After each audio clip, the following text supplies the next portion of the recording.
The night before I turned 43 was unremarkable in the best possible way.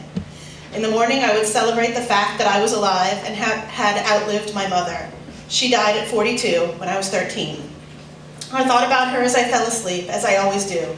I think about her countless times throughout my days. I had gotten only 13 years with her and had lived the past 30 pretty successfully without her, though I am certain all thanks are due to her. As I fell asleep, I was pretty content and looking forward to being 43 and enjoying the day with my husband and kids. I didn't quite get there.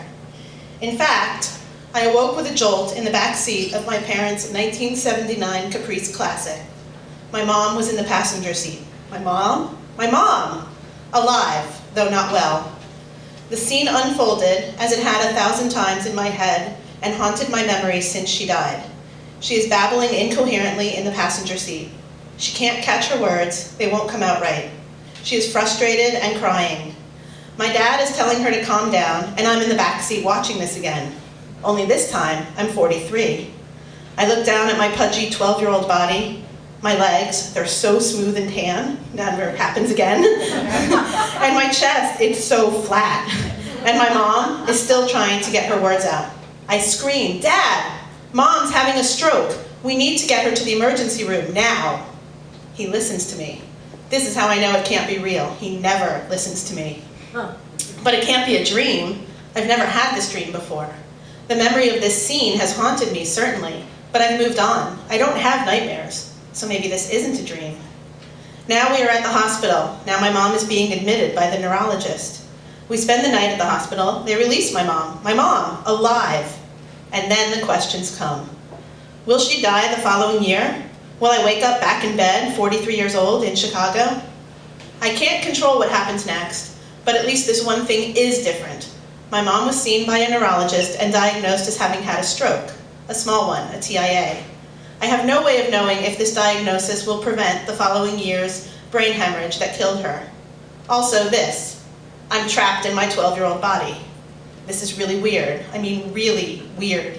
Clearly, this isn't changing.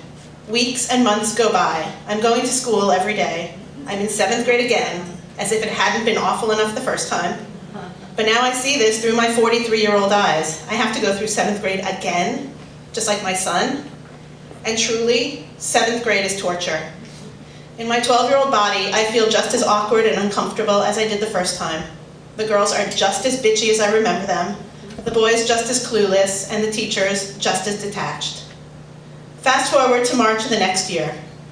8th grade, a remarkably good year for me socially, though my now adult self dating my 13-year-old boyfriend is just odd. But my mom is still alive, and I've been milking every minute I get with her, because it could all be over in March.